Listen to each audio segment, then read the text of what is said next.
Jaya Radha Madhava Punya Vihari.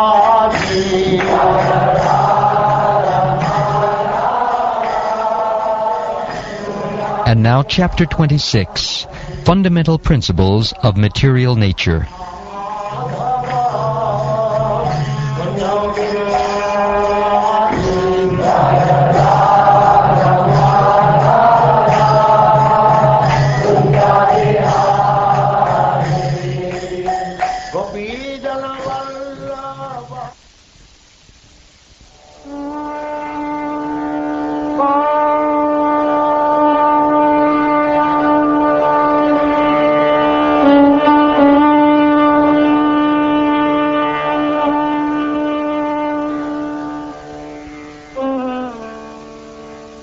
The Personality of Godhead, Kapila, continued, My dear Mother, now I shall describe unto you the different categories of the Absolute Truth, knowing which any person can be released from the influence of the modes of material nature. Knowledge is the ultimate perfection of self-realization. I shall explain that knowledge unto you, by which the knots of attachment to the material world are cut. The Supreme Personality of Godhead is the Supreme Soul, and He has no beginning. He is transcendental to the material modes of nature, and beyond the existence of this material world.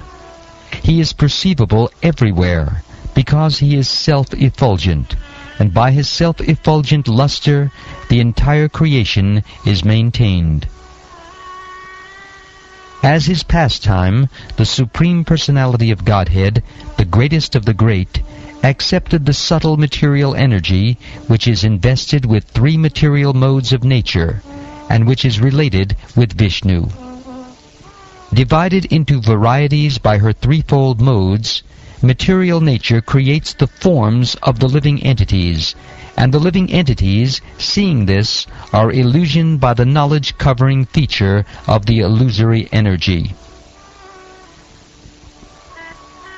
Because of his forgetfulness, the transcendental living entity accepts the influence of material energy as his field of activities, and thus actuated, he wrongly applies the activities to himself. Material consciousness is the cause of one's conditional life, in which conditions are enforced upon the living entity by the material energy. Although the spirit soul does not do anything, and is transcendental to such activities, he is thus affected by conditional life. The cause of the conditioned soul's material body and senses, and the senses presiding deities, the demigods, is the material nature. This is understood by learned men. The feelings of happiness and distress of the soul, who is transcendental by nature, are caused by the spirit soul himself.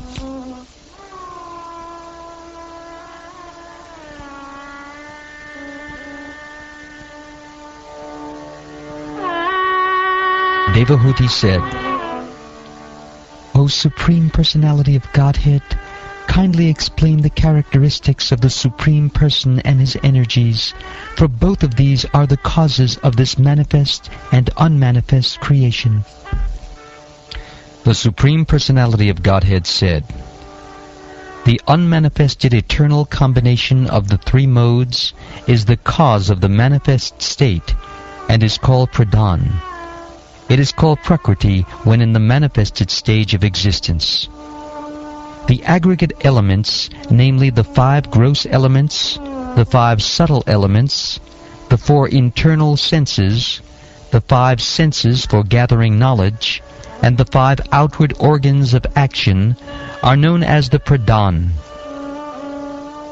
There are 5 gross elements, namely earth, water, fire, air, and ether. There are also 5 subtle elements: smell, taste, color, touch, and sound. The senses for acquiring knowledge and the organs for action number 10, namely the auditory sense, the sense of taste, the tactile sense, the sense of sight, the sense of smell, the active organ for speaking, the active organs for working, and those for traveling, generating, and evacuating. The internal, subtle senses are experienced as having four aspects in the shape of mind, intelligence, ego, and contaminated consciousness. Distinctions between them can be made only by different functions, since they represent different characteristics. All these are considered the qualified Brahman. The mixing element, which is known as time, is counted as the 25th element. The influence of the Supreme Personality of Godhead is felt in the time factor, which causes fear of death due to the false ego of the deluded soul who has contacted material nature. My dear mother, O daughter of Swayambhuva Manu, the time factor, as I have explained, is the Supreme Personality of Godhead, from whom the creation begins as a result of the agitation of the neutral, unmanifested nature. By exhibiting his potencies, the Supreme Personality of Godhead adjusts all these different elements, keeping himself within as the Supersoul, and without as time. After the Supreme Personality of Godhead impregnates material nature with his internal potency, material nature delivers the sum total of the cosmic intelligence, which is known as Hiranmaya. This takes place in material nature when she is agitated by the destinations of the conditioned souls. Thus, after manifesting variegatedness, the effulgent Mahatattva, which contains all the universes within itself, which is the root of all cosmic manifestations, and which is not destroyed at the time of annihilation, swallows the darkness that covered the effulgence at the time of the dissolution. The mode of goodness, which is the clear, sober status of understanding the personality of Godhead, and which is generally called Vasudeva, or consciousness, becomes manifest in the Mahatattva. After the manifestation of the Mahatattva, these features appear simultaneously. As water in its natural state before coming in contact with earth is clear, sweet, and unruffled, so the characteristic traits of pure consciousness are complete serenity, clarity, and freedom from distraction. The material ego springs up from the Mahatattva, which evolved from the Lord's own energy. The material ego is endowed predominantly with active power of three kinds: good, passionate, and ignorant. It is from these three types of material ego that the mind, the senses of perception, the organs of action, and the gross elements evolve. The threefold ahankara, the source of the gross elements, the senses, and the mind, is identical with them because it is their cause. It is known by the name of Sankarshan, who is directly Lord Ananta with 1,000 heads. This false ego is characterized as the doer, as an instrument, and as an effect. It is further characterized as serene, active, or dull, according to how it is influenced by the modes of goodness, passion, and ignorance. From the false ego of goodness, another transformation takes place. From this evolves the mind, whose thoughts and reflections give rise to desire. The mind of the living entity is known by the name of Lord Aniruddha, the supreme ruler of the senses. He possesses a bluish-black form resembling a lotus flower growing in the autumn. He is found slowly by the yogis. By transformation of the false ego in passion, intelligence takes birth, O virtuous lady. The functions of intelligence are to help in ascertaining the nature of objects when they come into view, and to help the senses. Doubt, misapprehension, correct apprehension, memory, and sleep, as determined by their different functions, are said to be the distinct characteristics of intelligence. Egoism in the mode of passion produces two kinds of senses: the senses for acquiring knowledge and the senses of action. The senses of action depend on the vital energy, and the senses for acquiring knowledge depend on intelligence. When egoism in ignorance is agitated by the sex energy of the Supreme Personality of Godhead, the subtle element sound is manifested, and from sound come the ethereal sky and the sense of hearing.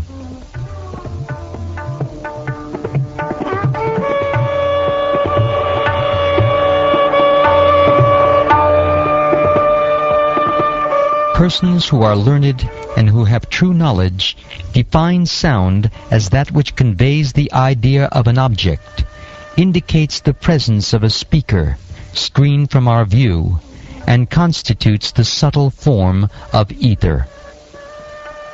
The activities and characteristics of the ethereal element can be observed as accommodation for the room for the external and internal existences of all living entities, namely the field of activities of the vital air, the senses, and the mind. From ethereal existence, which evolves from sound, the next transformation takes place under the impulse of time, and thus the subtle element touch, and thence the air and sense of touch become prominent. Softness and hardness, and cold and heat are the distinguishing attributes of touch, which is characterized as the subtle form of air. The action of the air is exhibited in movements, mixing, allowing approach to the objects of sound and other sense perceptions, and providing for proper functioning of all other senses. By interactions of the air and the sensations of touch, one receives different forms according to destiny. By evolution of such forms there is fire, and the eye sees different forms in color. My dear mother, the characteristics of form are understood by dimension, quality, and individuality. The form of fire is appreciated by its effulgence. Fire is appreciated by its light and by its ability to cook, to digest, to destroy cold, to evaporate, and to give rise to hunger, thirst, eating, and drinking. By the interaction of fire and the visual sensation, the subtle element taste evolves under a superior arrangement. From taste, water is produced, and the tongue, which perceives taste, is also manifested. Although originally one, taste becomes manifold as astringent, sweet, bitter, pungent, sour, and salty due to contact with other substances. The characteristics of water are exhibited by its moistening other substances, coagulating various mixtures, causing satisfaction, maintaining life, softening things, driving away heat, incessantly supplying itself to reservoirs of water, and refreshing by slaking thirst. Due to the interaction of water with the taste perception, the subtle element odor evolves under superior arrangement. Thence the earth and the olfactory sense, by which we can variously experience the aroma of the earth, become manifest. Odor, although one, becomes many, as mixed, offensive, fragrant, mild, strong, acidic, and so on, according to the proportions of associated substances. The characteristics of the functions of earth can be perceived by modeling forms of the Supreme Brahman, by constructing places of residence, by preparing pots to contain water, etc. In other words, the earth is the place of sustenance for all elements. The sense whose object of perception is sound is called the auditory sense, and that whose object of perception is touch is called the tactile sense. The sense whose object of perception is form, the distinctive characteristic of fire, is the sense of sight. The sense whose object of perception is taste, the distinctive characteristic of water, is known as the sense of taste. Finally, the sense whose object of perception is odor, the distinctive characteristic of earth, is called the sense of smell. Since the cause exists in its effect as well, the characteristics of the former are observed in the latter. That is why the peculiarities of all the elements exist in the earth alone. When all these elements were unmixed, the Supreme Personality of Godhead, the origin of creation, along with time, work, and the qualities of the modes of material nature, entered into the universe with the total material energy in 7 divisions. From these 7 principles, roused into activity and united by the presence of the Lord, an unintelligent egg arose, from which appeared the celebrated cosmic being. This universal egg, or the universe in the shape of an egg, is called the manifestation of material energy. Its layers of water, air, fire, sky, ego, and Mahatattva increase in thickness one after another.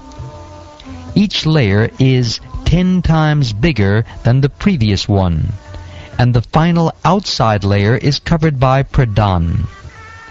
Within this egg is the universal form of Lord Hari, of whose body the 14 planetary systems are parts.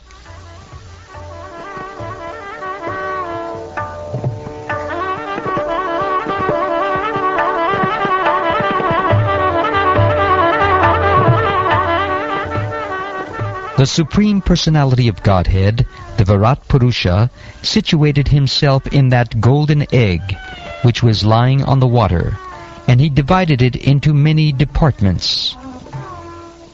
First of all, a mouth appeared in him, and then came forth the organ of speech, and with it the god of fire, the deity who presides over that organ. Then a pair of nostrils appeared, and in them appeared the olfactory sense, as well as prana, the vital air. In the wake of the olfactory sense came the wind god, who presides over that sense. Thereafter a pair of eyes appeared in the universal form, and in them the sense of sight. In the wake of this sense came the sun god, who presides over it.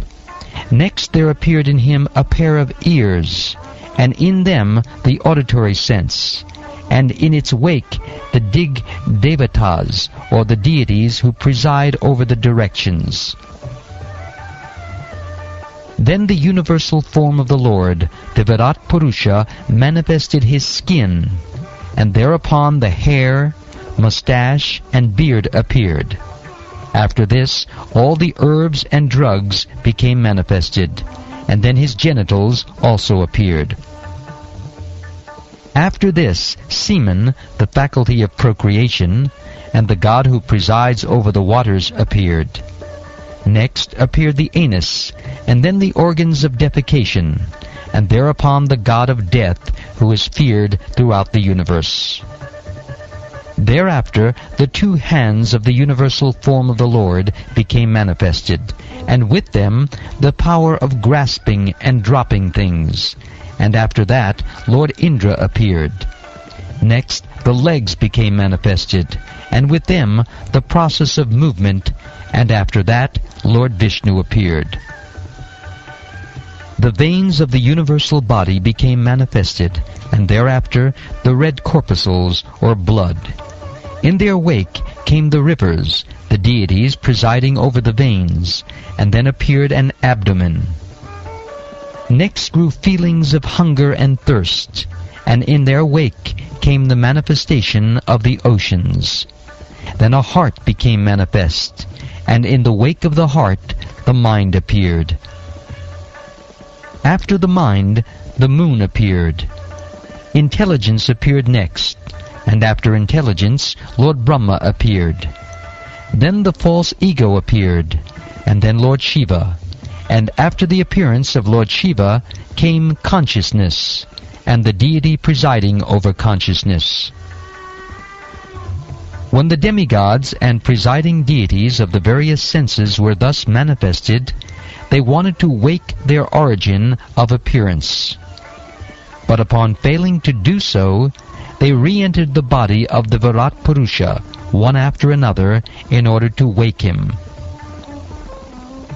The god of fire entered his mouth with the organ of speech, but the Virat Purusha could not be aroused. Then the god of wind entered his nostrils with the sense of smell, but still the Virat Purusha refused to be awakened. The sun god entered the eyes of the Virat Purusha with the sense of sight, but still the Virat Purusha did not get up. Similarly, the predominating deities of the directions entered through his ears with the sense of hearing, but still he did not get up. The predominating deities of the skin, herbs, and seasoning plants entered the skin of the Virat Purusha with the hair of the body, but the cosmic being refused to get up even then. The god predominating over water entered his organ of generation with the faculty of procreation, but the Virat Purusha still would not rise. The god of death entered his anus with the organ of defecation, but the Virat Purusha could not be spurred to activity. The god Indra entered the hands with their power of grasping and dropping things, but the Virat Purusha would not get up even then. Lord Vishnu entered his feet with the faculty of locomotion, but the Virat Purusha refused to stand up even then. The rivers entered his blood vessels with the blood and the power of circulation, but still the cosmic being could not be made to stir. The ocean entered his abdomen with hunger and thirst, but the cosmic being refused to rise even then. The moon god entered his heart with the mind, but the cosmic being would not be roused. Brahma also entered his heart with intelligence, but even then the cosmic being could not be prevailed upon to get up. Lord Rudra also entered his heart with the ego, but even then the cosmic being did not stir. However, when the inner controller, the deity presiding over consciousness, entered the heart with reason, at that very moment the cosmic being arose from the causal waters.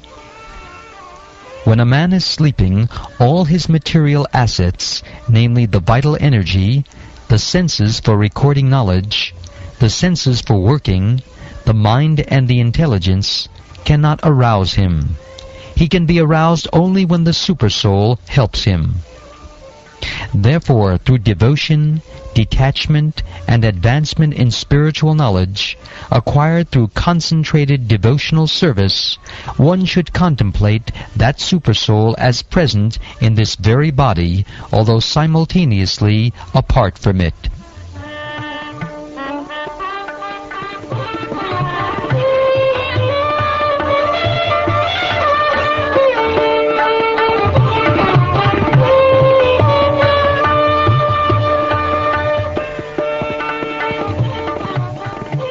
Thus ends the 26th chapter of the 3rd canto of the Srimad Bhagavatam, entitled Fundamental Principles of Material Nature.